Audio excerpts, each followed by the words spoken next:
सत्संग का लाभ ले रहे सभी भक्त जनों को सादर राम जी राम।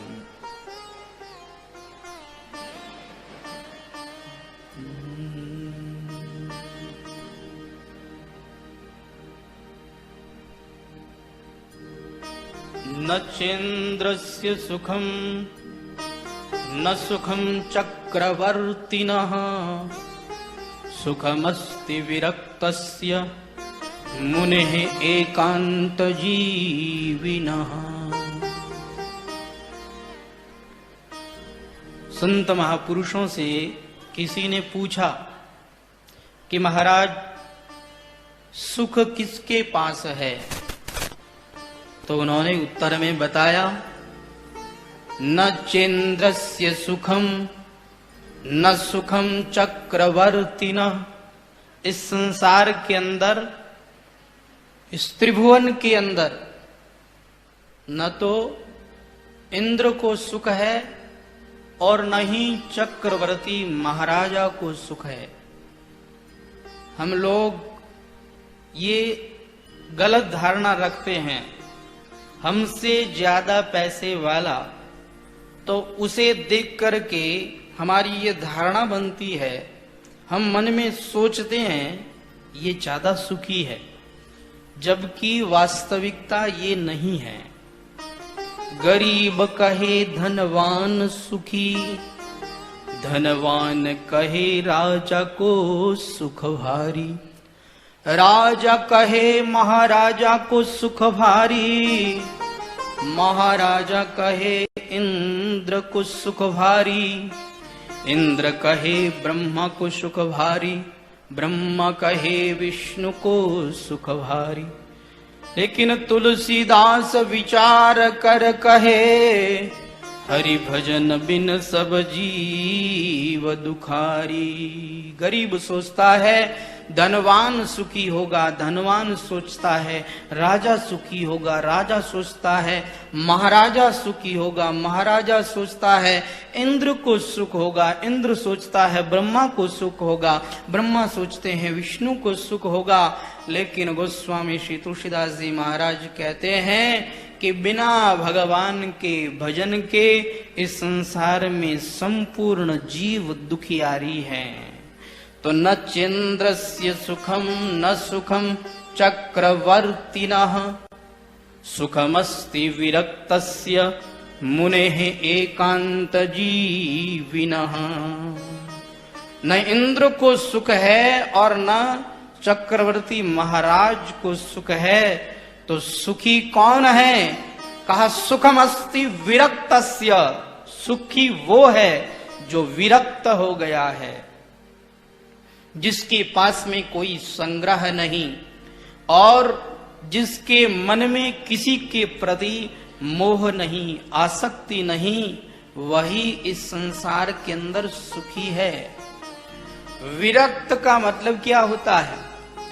विरक्त का मतलब होता है जो अपने रक्त के संबंध से विरक्त हो गया हो। रक्त का संबंध क्या? परिवार का संबंध, खून का संबंध। सबसे ज्यादा आसक्ति परिवार में ही होती है। तो विरक्त हो जाओ तो सुख मिल जाएगा। सुखमस्ति विरक्तस्य मुनेः एकांत जीविनः। जो विरक्त है और मुने हैं जो मननशील है। मुनि यानी जो मननशील है, जो योगी है, जो अपनी इंद्रियों को वश में करने वाला है, वही इस संसार के अंदर सुखी है। मुने हैं एकांत जीविनः। जो एकांत सेवी है वही इस संसार के अंदर सुखी है। अब कई लोग कहते हैं महाराज आप संत महापुरुष सत्संग के अंदर हमें यह ज्ञान देते हो कि एकांत का सेवन करो, लेकिन महाराज जैसे ही हम एकांत में बैठते हैं उसी समय में सारे विचार आने प्रारंभ हो जाते हैं, उसी समय में संसार की याद आनी शुरू हो जाती है। कई लोग तो यहाँ तक कहते हैं कि महाराज मैं तो पूजा करने वास्ते बैठा भगवान री, ध्यान करने वास्ते बैठा भगवान रो, लेकिन भगवान तो ध्यान में आवे कोनी, पोतो ध्यान में आ जावे। एकांत में बैठते हैं उस समय में संसार की ज्यादा याद आने लगती है। तो हमारे संत महापुरुष कहते हैं कि देखो, एकांत का सेवन बहुत लाभप्रद होता है, लेकिन वह सबके लिए नहीं। जैसे गाय का दूध अमृत माना गया है, अगर दूध का सेवन करते हैं तो हमारे शरीर में फायदे ही फायदे हैं। गाय के दूध के अगर फायदे गिनाने चालू करो तो समय कम पड़ जाए, लेकिन वो फायदे पूरे नहीं बता पाएंगे, इतने गाय के दूध के फायदे हैं। लेकिन जिसका पेट खराब हुआ हो, उसको अगर गाय का दूध पिलाया जाए तो उस समय में वह दूध भी उसको नुकसान करने वाला होगा। जब पेट खराब हो तो उस समय में दूध नहीं पिया जाता है। दूध है फायदेमंद, लेकिन पेट खराब हो तो वह और ज्यादा नुकसान करने वाला बन जाता है। ऐसे ही एकांत सेवन वह बहुत फायदेमंद है, लेकिन सबके लिए फायदेमंद नहीं। जो व्यक्ति संसार में आसक्त है, उस व्यक्ति को अगर एकांत में बैठा दिया तो उसकी इंद्रियां और ज्यादा प्रबल हो जाएगी, और ज्यादा संसार का चिंतन प्रबल हो जाएगा। तो संसारी व्यक्ति को एकांत सेवन नहीं करना चाहिए। जो भगवान का भक्त हो, जिसका भगवान में मन लग गया हो, वही एकांत का सेवन करेगा तो उसको लाभ होगा। तो मुने है एकांत जीविनः, जो मुनि है, मननशील है, उसे एकांत का सेवन करना चाहिए। तो जो एकांत सेवी है वही इस संसार के अंदर सुखी है। अन्यथा हम देखते हैं इस संसार के अंदर जैसे जैसे आयु बढ़ती है, वैसे वैसे हमारी कामनाएं बढ़ती जाती है, वैसे वैसे हमारी तृष्णाएं बढ़ती जाती है, वैसे वैसे हमारी ये वासनाएं बढ़ती जाती है। शंकराचार्य भगवान कहते हैं कि मानव बूढ़ा हो जाता है, और बूढ़े होने पर उसकी क्या हालत हो जाती है कि अंगम गलितम पलितम मुंडम दसन विहीनम जातम तुंडम। अंगम गलितम पलितम मुंडम दशन विहीनम जातम तुंडम। वृद्धौ याति गृहीत्वा दंडम तदपि न मुंचति आशापिंडम। वृद्धौ याति गृहीत्वा दंडम तदपि न मुंचति आशापिंडम। भज गोविंदम भज गोविंदम गोविंदम भज मूढ़मते। भज गोविंदम भज गोविंदम गोविंदम भज मूढ़मते। व्यक्ति बूढ़ा हो जाता है, और बूढ़ा होने के बाद में उसकी क्या हालत होती है? अंगम गलितम पलितम मुंडम दसन विहीनम जातम तुंडम। अंग गल जाता है, शरीर की इंद्रियां शिथिल पड़ जाती है, और मुंह में दांत नहीं रहते हैं। यह शरीर बिल्कुल निशक्ति हो जाता है, शरीर में कोई शक्ति नहीं रहती।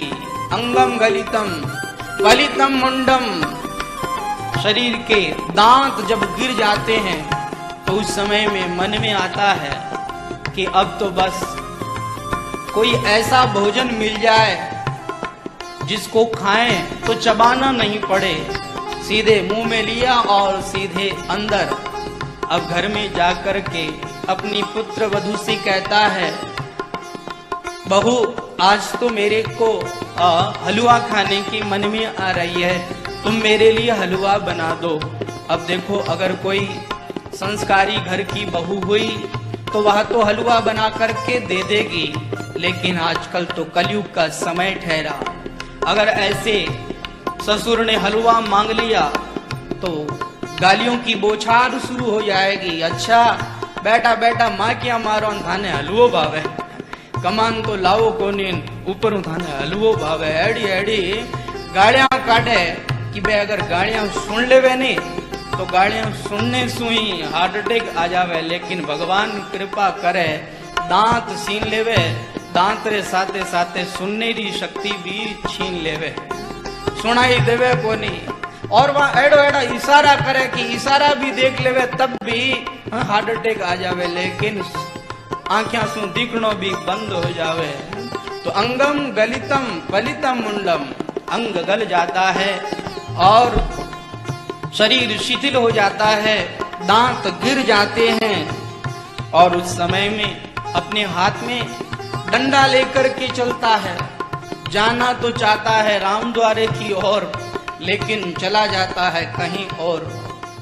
हाँ, शरीर कहना नहीं मानता, जिस दिशा में जाना चाहता है उधर चल नहीं पाता, शरीर अपनी ओर खींचने लगता है, शरीर दूसरी दिशा में जाने लगता है।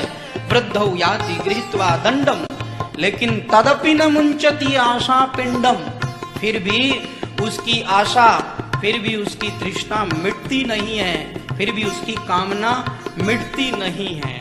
बूढ़े हो जाते हैं, मरने लग जाते हैं, फिर भी कामना मिटती नहीं है। एक बार की बात, एक बूढ़ा व्यक्ति बिल्कुल मरने वाला, और उसको जाकर के किसी ने पूछा, अरे भैया क्या बात है, अब आगे का मार्ग क्यों नहीं तय कर रहे हो? तो वो क्या कहता है? वो कहता है देखो अभी हमारी पोतीरो ब्याह होना बाकी है, पोतीरो ब्याह देख लूं पचे मैं जाऊं। और घरवाला ने जान के वो की कई बात है, पोतीरो ब्याह क्यों नहीं करो? तो कहे मैं पोतीरो ब्याह तय कर दा, और कटई पिताजी बीच में ही 100 वर्ष कर जाए तो ब्याह में भंग पड़ जाए, इन वास्ते मैं इंतजार करा, पहला पिताजी जाप रहे तो पचे ब्याह करा। और पिताजी कहे नहीं मैं तो पोतीरो ब्याह देकर जाऊं। तो बूढ़े हो जाते हैं, लेकिन ये तृष्णा, ये कामना नहीं मिट पाती है। ये तृष्णा, ये कामना कैसे मिटेगी?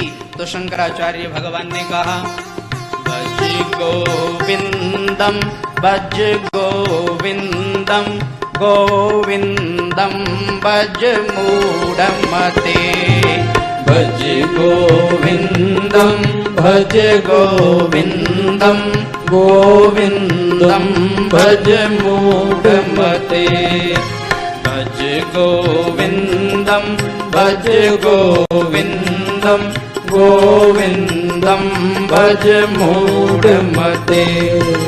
अग्रे वाहनि पिष्ठे भानु रात्रौ चिबुक समर्पित जानु, अग्रे वाहनि पृष्ठे भानु रात्रौ चिबुक समर्पित जानु, करतल भिक्षा तरुतल वास, तदपि न मुंचति आशा पास, करतल भिक्षा तरुतल वास, तदपि न मुंचति आशा पाश, भज गोविंदम भज गोविंदम गोविंदम भज मूढ़मते, भज गोविंदम भज गोविंदम गोविंदम भज मूढ़मते, भज गोविंदम भज गोविंदम गोविंदम भज मूढ़मते। शंकराचार्य भगवान कहते हैं अगर आशा को मिटाना है, अगर तृष्णा को, अगर वासना को मिटाना है तो क्या करें? भज गोविंदम भज गोविंदम, गोविंदम भज मूढ़ मते, गोविंद भज हे मूढ़ मते प्राणी। उन गोविंद भगवान के भजन से ही हमारा बेड़ा पार हो सकता है। उन गोविंद भगवान के भजन से ही आशा तृष्णा कामना मिट सकती है। अन्यथा व्यक्ति बूढ़ा हो जाए फिर भी उसकी तृष्णा, फिर भी उसकी कामना नहीं मिटती है। और केवल गृहस्थ के अंदर ही ये हालत हो ऐसी बात नहीं है। शंकराचार्य भगवान कहते हैं जो तपस्वी तपस्या का अभिमान रख करके, तपस्या का सारा रख करके तपस्या करते हैं, उनकी भी यही हालत है। अग्रे वहनी, आगे तो आग जलाते हैं, चारों तरफ पंचाग्नि तपते हैं और पीछे से वो सूर्य भगवान की तेज गर्मी में तो वो ऐसे पंचाग्नि तपते हैं। और जब सर्दियों का समय हो तो उस समय में अपने शरीर पर वस्त्र धारण नहीं करते और जंगल में रहते हैं, जंगल में रह करके तपस्या करते हैं। सर्दी इतनी ज्यादा होती है कि उस सर्दी के मारे ठिठुर जाते हैं, ये थोड़ी जंघा में चली जाती है, ऐसे वो ठिठुर जाते हैं। और करतल भिक्षा, पात्र का भी त्याग, खुद के पास में कुछ नहीं रखते। करतल भिक्षा, अपने हाथों में भिक्षा लेते हैं, करपात्री बन जाते हैं। तरुतल वासः, आश्रम का भी त्याग, केवल जंगल में वृक्ष के नीचे रहते हैं। लेकिन शंकराचार्य भगवान कहते हैं तदपि न मुंचति आशा पाशः, उनकी भी आशा, उनकी भी तृष्णा, उनकी भी कामना नहीं मिटती। वो भी तपस्या करके मन में यही सोचते हैं तपस्या करूं, सारे संसार में मेरा नाम हो जाए, सारे संसार में मेरे आश्रम हो जाए, सारे संसार के लोग मेरे चेले बन जाएं। उनकी ऐसी तृष्णा, ऐसी कामना रहती है। यावत जीवो निवसति देहे कुशलम तावत् पृच्छति गेहे। यावत् जीवो निवसति देहे कुशलम तावत् पृच्छति गेहे। गतवति वायौ देहापाये भार्या दिव्यति तस्मिन् काये। गतवति वायौ देहापाये भार्या दिव्यति तस्मिन् काये। भज गोविन्दं भज गोविन्दं गोविन्दं भज मूढमते। भज गोविन्दं भज गोविन्दं गोविन्दं भज मूढमते। जब तक मानव जीवित है तब तक लोग उसकी कुशल क्षेम पूछते हैं। यावत जीवो निवसति देहे कुशलम तावत् पृच्छति गेहे। और ये प्राण वायु अगर निकल गई, गतवती वायु देहा पाये भार्या दिव्यति तस्मिन् काये, फिर तो अपनी भार्या, खुद की धर्म पत्नी भी उसके शरीर से डरने लग जाती है। अगर वायु निकल गई, प्राण वायु निकल गई तो भार्या भी कहती है अब इनको जल्दी से जल्दी जलाया जाए, जल्दी से जल्दी अंतिम संस्कार कराया जाए, कहीं भूत बन करके ये वापस न आ जाए। तो इस संसार के अंदर जब तक प्राण है तभी तक व्यक्ति की पूछ है, और तभी तक हमारे पास में टाइम है, तभी तक हमारे पास में समय है, तभी तक हमें अपना काम बना लेना चाहिए। मानव अपनी उम्र किसमें खो देता है? व्यर्थ की बातों में, खेल कूद में, कहां अपनी उम्र बिताता है। शंकराचार्य भगवान लिखते हैं बालस्तावत् क्रीडासक्त तरुणस्तावत् तरुणी रक्त। बालस्तावत् क्रीडासक्त तरुणस्तावत् तरुणी रक्त। वृद्धस्तावत् चिन्तामग्न पारिब्रह्मणि को कोऽपि न लग्न वृद्धस्तावत् चिन्तामग्न पारे ब्रह्मणि कोऽपि न लग्न भज गोविन्दं भज गोविन्दं गोविन्दं भज मूढमते भज गोविन्दं भज गोविन्दं गोविन्दं भज मूढमते। बालक है तब तक तो खेल कूद में मस्त रहता है, और जब तरुण हो जाता है तो वह तरुणी में रक्त हो जाता है, स्त्री में आसक्त हो जाता है, और वृद्ध हो जाता है तो चिंताएं आकर के घेर लेती है। कई लोग हमें आकर के कहते हैं कि महाराज आप साधु बने, बहुत अच्छा किया, बचपन में साधु बन गए, बहुत अच्छा किया। अन्यथा हम संसारी लोगों की तो ये धारणा बनी हुई है कि भगवान का भजन करना ये तो बूढ़े लोगों का काम है, ये तो वृद्ध लोगों का काम है। हमने कई वृद्ध लोगों से पूछा कि क्या ये सत्य बात है, क्या ये लोगों की धारणा सत्य है कि वृद्ध होने के बाद में ही भगवान का भजन करना चाहिए। कई वृद्ध लोगों ने हमसे ये कहा कि महाराज पहले हमारी भी यही धारणा थी, लेकिन अब बुढ़ापा आ गया तो अब समझ में आ रहा है कि हमारी ये धारणा गलत थी, हमें ये धारणा नहीं रखनी चाहिए थी, क्योंकि वृद्धावस्था में भगवान का भजन नहीं होता। वृद्धावस्था में तो चिंताएं घेर लेती है, रोग घेर लेते हैं। वृद्धावस्था में तो गोडा दुखे, माथो दुखे और कमर दुखे। महाराज भगवान री याद किने आवे। एक आदमी क्यों कि वृद्धावस्था में आदमी की जेब में क्या रहता है, का वृद्धावस्था में आदमी की जेब में अलग अलग दवाइयां रहती है, और यही चिंता लगी रहती है कि भोजन पहला किसी गोली लेनी है और भोजन बाद में किसी गोली लेनी है, सोते समय में किसी गोली लेनी है और उठते समय में किसी गोली लेनी है।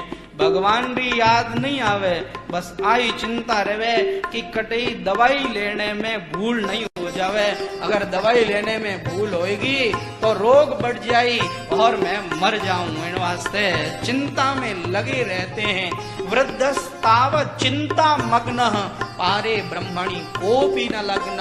वृद्ध होने पे चिंताओं में मग्न हो जाते हैं, रोग ग्रस्त हो जाते हैं। वृद्धावस्था में भगवान का भजन नहीं होता।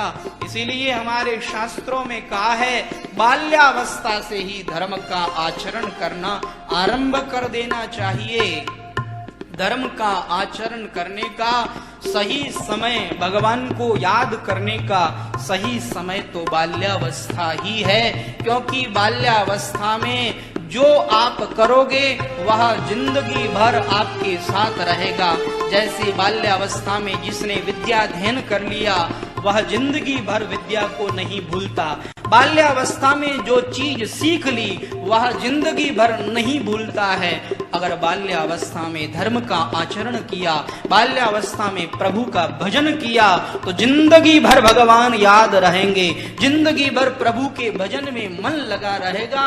और वृद्धावस्था में आकर के अगर भगवान का भजन करेंगे तो कहाँ भगवान का भजन होने वाला, कहाँ भगवान की याद आने वाली। इसीलिए तो कहते हैं ना कि अब जब वृद्धावस्था आ गई तब लोगों को सावधानी आई है, तब लोगों को चेत हुआ है। अब चेत होने से क्या फायदा, लेकिन फिर भी हमें डरने की आवश्यकता नहीं है, घबराने की आवश्यकता नहीं है। भगवान की शरण में आप जब भी हो तब भी आराम है, लेकिन फिर भी बाल्यावस्था में भगवान का भजन करना यह सर्वश्रेष्ठ माना जाता है। तो लोग इस तरह से अपना जिंदगी का पूरा समय ऐसे ही व्यतीत कर देते हैं। वयसि गते कः काम विकार शुष्के नीरे कः काशारे। वयसि गते कः काम विकार शुष्के नीरे कः काशार। नष्टे द्रव्ये कः परिवार याते तत्त्वे कः संसार। वयसि गते कः काम विकार नष्टे द्रव्ये कः परिवार।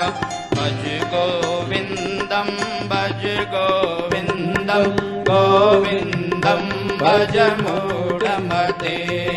भज गोविंदम भज गोविंदम गोविंदम भज मूढ़मते। प्राप्ते सन्निहिते मरणे नहीं नहीं रक्षति डुक्री करणे। प्राप्ते सन्निहिते मरणे नहीं नहीं रक्षति डुक्री करणे। भज गोविंदम भज गोविंदम गोविंदम भज मूढ़मते। भज गोविंदम भज गोविंदम गोविंदम भज मूढ़मते। भज गोविंदम भज गोविंदम गोविंदम भज मूढ़मते। गोविंदम भज मूढ़मते। जैसे आयु के बीत जाने पर काम विकार से छुटकारा मिल जाता है, वयसी गते कह काम विकारः शुष्के नीरे कह काषारः। जैसे कीचड़ जहाँ होता है वहाँ क्यों कीचड़ होता है? जल के कारण। अगर जल सूख गया तो कीचड़ भी वहाँ नहीं रहता। ऐसे ही नष्टे द्रव्ये कह परिवारः। परिवार बहुत बड़ा होता है, लेकिन कब तक? जब तक आपके पास में पैसा है। पैसा हो तो और भी लोग आपसे जुड़ते जाएंगे। परिवार वाले के अलावा लोग भी कहने लग जाएंगे ये तो हमारे परिवार के हैं। और अगर आपके पास में पैसा नहीं है तो परिवार वाले भी आपको जानने से इनकार करने लग जाएंगे। अगर कोई पूछ भी ले, अमुक व्यक्ति को जानते हैं आप, वो आपके परिवार के हैं, तुरंत कहने नहीं हम उनको नहीं जानते, वो तो हमारे दूर के रिश्तेदार हैं। पैसा है वह परिवार को जनाता है, पैसा है वह आपको जनाता है। नष्टे द्रव्य कह परिवार। अगर द्रव्य नष्ट हो गया तो परिवार भी छोटा हो जाता है, नष्ट हो जाता है। ऐसे ही अगर ज्ञाते तत्वे का संसार, कोई व्यक्ति अगर तत्व को जान लेवे तो फिर उसकी दृष्टि में संसार नहीं रहता है। संसार कब तक है? जब तक हम तत्व को नहीं जानते, जब तक हम भगवान को नहीं जानते तब तक ये संसार है। और जब तत्व ज्ञान हो गया तो फिर ये संसार नहीं रहता। तत्व ज्ञान होने के बाद में तो मुख से यही निकलता है, अहम ब्रह्मास्मि शिवोहम। यही वाक्य अपने भीतर से निकलता है, मैं ही ब्रह्म हूँ, शिवोहम, मैं ही शिव हूँ। फिर संसार नहीं रहता है। तो तत्व को जानने का प्रयास करना चाहिए, अन्यथा इस संसार के अंदर जैसे जैसे आयु बढ़ेगी वैसे वैसे ये कामना तृष्णा बढ़ती जाएगी। शंकराचार्य भगवान ने यह स्तोत्र लिखा, चरपट मंजरी का स्तोत्र इसका नाम है। तो यह स्तोत्र उन्होंने क्यों लिखा?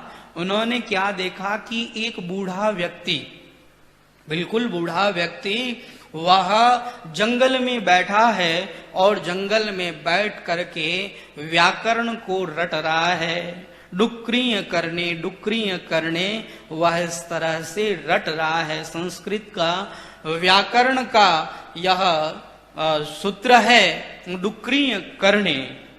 तो वह इस सूत्र को बार बार रट रहा था। शंकराचार्य भगवान ने कहा अब ये तुम्हारी डुक्रिय करने की उम्र है, अरे ये उम्र तुम्हारी राम राम करने की है, भगवत भजन करने की उम्र है। प्राप्ते सन्निहिते मरणे, अब तू मरणासन्न हो चला है, अब मरण तेरा नजदीक आ गया है और इस समय में तू डुक्रिय करने रट रहा है। अरे ये डुक्रिय करने तुम्हारा कल्याण नहीं करने वाला, ये डुक्रिय करने से तुम्हारा कल्याण नहीं होने वाला। कैसे होगा कल्याण? कहा भज गोविंदम भज गोविंदम गोविंदम गोविंदम भज मूढ़मते। गोविंद भगवान का भजन कर, गोविंद भगवान के भजन से ही इस संसार के अंदर मुक्त हो सकते हैं, कल्याण हो सकता है। अन्यथा आप देख लीजिए, बूढ़े हो जाते हैं, बिल्कुल मरने को चले हैं, लेकिन उस समय में भी चिंताओं का बोझा अपने सर पर ढोए रहते हैं। एक बार की बात, एक व्यक्ति मरने वाला बोल नहीं पा रहा है, इशारा कर रहा है, तो उसके बेटे को क्या लगता है? उसके बेटे को लगता है पिताजी ने कहीं धन गाड़ करके रखा है। पुराने समय में बैंक तो होते नहीं थे, घर में कहीं गड्ढा खोद करके धन गाड़ दिया जाता था, यही बैंक होता था उन लोगों का। तो उस व्यक्ति को लगा कि पिताजी ने कहीं धन छुपा करके रखा है और ये बता नहीं पा रहे हैं। तुरंत डॉक्टर साहब के पास में गया, मेरे पिताजी कुछ बताना चाह रहे हैं, बोल नहीं पा रहे हैं, आप ऐसा कोई इंजेक्शन लगाओ, ऐसी कोई दवाई दो, मेरे पिताजी 5 मिनट के लिए बोलने लग जाए। कहा इंजेक्शन तो लगा दूंगा, लेकिन रुपए लूंगा। कहा जितने रुपए मांगो उतने मिल जाएंगे। अब वो लेकर के गया और पिताजी को बताया, ये देखो पिताजी इशारा कर रहे हैं, बोल नहीं पा रहे हैं, आप जल्दी से इनको 5 मिनट के लिए शक्ति दिला दो ताकि ये बोलने लग जाएं। तुरंत उस डॉक्टर ने दवा दी, इंजेक्शन लगाया और जैसे ही ताकत आई वह व्यक्ति वास्तव में बोलने लगा। वो क्या कहता है? कहता है मेरा बड़ा वाला लड़का कहाँ है? कहा पिताजी मैं यही हूँ। मेरा छोटा वाला लड़का? कहा पिताजी मैं भी यही हूँ। मेरी बड़ी वाली बच्ची कहाँ है? कहा पिताजी मैं भी यही हूँ। कहा छोटी वाली? कहा मैं भी यही हूँ। अब वो बड़ा वाला बच्चा उनका कहता है पिताजी थाने टाइम बहुत कम मिलियो थे, तो बताओ इशारो कहीं करता क्या? नहीं नहीं तू चुप रह, मने पूछण दे। अब वो बार बार अपने परिवार वालों के बारे में ही पूछ रहा है, तुम सब लोग यही हो? कहा हाँ हम सब लोग यही हैं। कहा अरे तुम सब लोग मेरी और क्या देख रहे हो? वो देखो बकरी झाड़ू खा रही है, मैं तो उस तरफ इशारा कर रहा था। अभी रो बेटो माथे माथे हाथ रखन माथो पकड़न रोन लाग्यो। मैं तो सोचो पिताजी कोई धन बताई, लेकिन है तो मरता मरता भी झाड़ू री चिंता कर रही है, बकरी झाड़ू खावे। अरे मर रहे हो, क्या चिंता करनी उस बात की? मरते समय में तो भगवान में ध्यान लगाना चाहिए, लेकिन लोगों की आदत पड़ गई संसार की चिंता करने की। चिंता किए बिगर रहा नहीं जाता, तो चिंताओं का बोझा ढोए रहते हैं। भागवत में आता है कि मानव की निंदा करने वाले 4 पशु हैं। स्वविट वराहोष्ट्र खरई ही।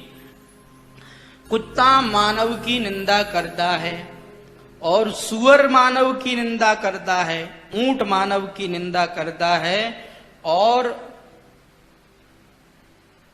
मानव की निंदा करने वाला गधा भी है, जो चिंताओं का बोझा नहीं ढोता रहता है, गधा उसकी निंदा करता है। इसलिए चिंता छोड़ करके अपने मन से सदा उन भगवान का स्मरण करते रहना चाहिए। जो भगवान का स्मरण नहीं करता, जो भगवान की कथा नहीं सुनता, गोस्वामी श्री तुलसीदास जी महाराज उसके लिए क्या कहते हैं कि वह व्यक्ति जिंदा भी मुर्दे के समान है। जीवत शवः। बोलिए आनंद कंद भगवान की जय। अनंत श्री हरि रामदास जी महाराज की, श्री रामदास जी महाराज की, श्री दयालुदास जी महाराज की, श्री परशुराम जी महाराज की जय। जिन हरि कथा सुनी नहीं काना, जिन हरि कथा सुनी नहीं काना, लोचन मोर पंख करी जाना, लोचन मोर पंख करी जाना। नयन ही संत दरस नहीं देगा, नयन ही संत दरस